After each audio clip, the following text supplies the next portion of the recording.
Okay, everybody. Strength and conditioning IQ, your fitness IQ. That's going to be the topic of the day today. So let's go ahead and kick this off. It is 10 a.m. on December 19th, 2023. Almost a new year. So this video was inspired. Well, first of all, it's two-part. Number one, I'm going to just brag on Linchpin, all of you, not me. I'm going to brag on the Linchpin community a little bit because you deserve it.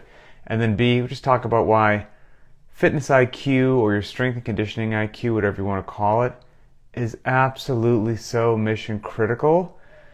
And I don't think enough people focus on it. I don't think enough people give it the respect that it deserves. And I don't think enough people, I think a lot of people are just working out every day, but they could have a lobotomy. They're just mindlessly going through their workout. They're not actively engaged in the journey and the process of truly trying to understand what we do, why we do it, et cetera, increase your strength and conditioning IQ. So being a part of something, whether it's Linchpin or something else, that, in my opinion, helps you increase that knowledge is mission critical, because we take a more difficult path, but I think it pays off for everybody. It's certainly less popular. I've said this before.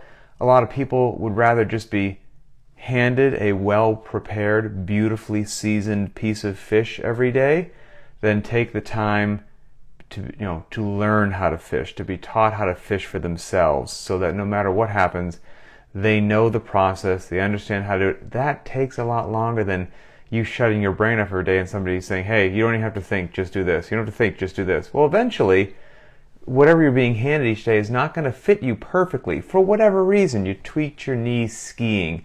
You got a little bit of a cold. You didn't sleep well. You don't have the gear that you thought you would do. Whatever it happens to be.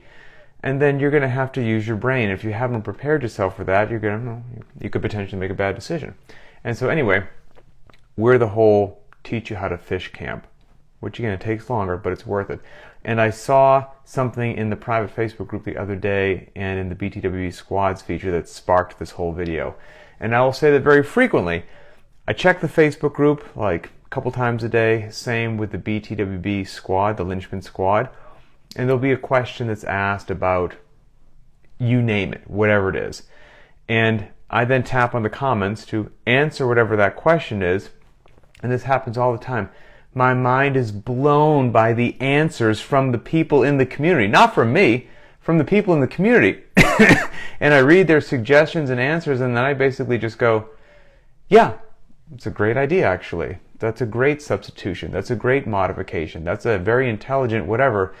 Yeah, I'm with you. Good idea. You should do what so-and-so said. That's fantastic. That happens all the time. The level of pride that fills me with is incredible. And the people chiming in on that, it's usually not month one for them, or month two, or month three. It's, 6 months or down the road when they've started to build that knowledge. But that knowledge is very useful. So, for example, the other day we had Grace as a workout. 30 clean and jerks, 135 for the men, 95 pounds for the women. And there was somebody who was like, look, got a sandbag. I want to use a sandbag today. It's going to be really cool and fun, right? Because odd objects are fun. I got a 100-pound sandbag, and I got a 150-pound sandbag. I don't have a 135. Which one should I use? And depending upon which one I use, should I modify the reps in some sort of way, shape, or form? Should I use the heavier one and do less reps? Should I use the 100-pound one and do more reps? And there was a beautiful discussion there that when I joined it, they were already there. The lighter bag, and this person's strong, by the way, the lighter bag, the 100-pound bag, was absolutely the right decision, and no need to bump up the reps. 30 reps would be just fine because of the nature of it being an odd object. Even though it's quote-unquote lighter than the barbell, you don't have to do extra reps because that odd object is so funky and challenging that there's going to be plenty of work in just doing 30 reps of that. And I actually posted the video of this individual doing that workout. And their time was, I think, 3 minutes and change. Their Grace time certainly faster than that. But they took into account the bag, the loading, the awkwardness, talked about the rep range for a second, and then realized, okay, well, it's also supposed to be, relatively speaking, a short and sharp workout, so maybe the 150 is not right, the 100 is. It was like poetry in motion. So really cool. And those conversations happen on equipment, selection, scaling, whatever it happens to be. Now, if you would like to increase your strength and conditioning knowledge, obviously I'm biased, and I think that you should join the Linchpin Private Track. But you don't have to do that. If you're watching this video, the Linchpin Conversations, the podcast that we put out, you can have them in podcast, in audio format, or in a video format on our YouTube channel. Those are all available for anyone to consume for free. Period, end of story. So go ahead and enjoy them. Whether you're part of the Linchpin Private Track or not, I recommend that you do that. Because what you're going to get, and you're listening to a Linchpin Conversation right now, is you're going to get basically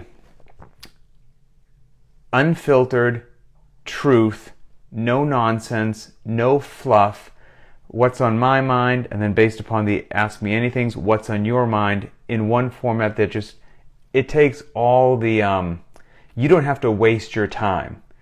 So I've spent so many years of my life with my nose in a book, attending seminars, whatever it happens to be. Some of it was valuable, some of it was just a waste of my time, hours or days of my life that I will never get back.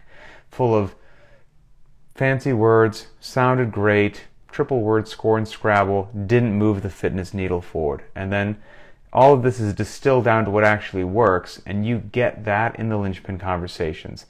And I'm familiar with the CrossFit Journal, and you should dive into the CrossFit Journal and all that stuff. But I'm here to tell you, I honestly don't know of as much content, as much no-nonsense content on strength and conditioning, on fitness, period, end of story, with no distractions, then we've got at Linchpin Conversations. And again, those are for free, so enjoy them. And I've got a bunch of emails from people who are like, look, I'm going to start on episode number 1 and just make my way forward for as long as it takes me.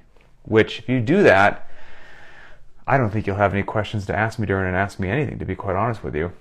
So out of curiosity, I went back and I was like, if you did that, and I didn't look at every single show, but I looked at a bunch of shows and figured out, you know what? The average show is probably about 30 minutes. Don't get me wrong, there are plenty that are 45 minutes or more. So 30 minutes as an average might even be a bit on the light side. But let's say each episode is on average 30 minutes. This is how much content is out there for free for you to consume. There's currently 420 episodes of Linchpin Conversations. 420.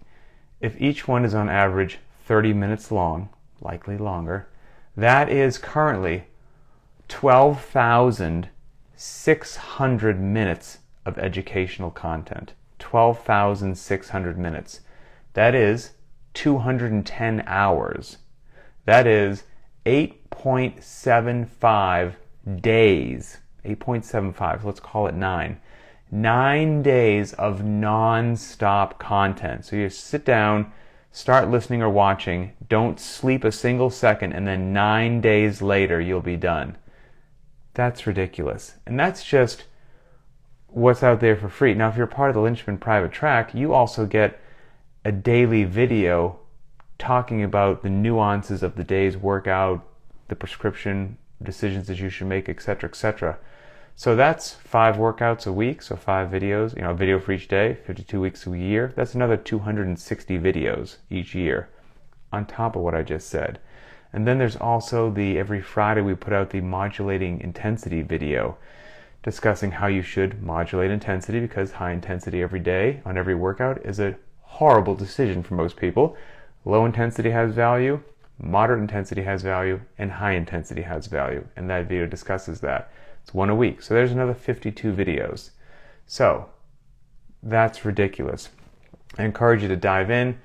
The strength and conditioning IQ of the Linchpin community fills me with pride, so please keep it up. And then also, if you want to learn even more for free, we've got an ebook out on programming.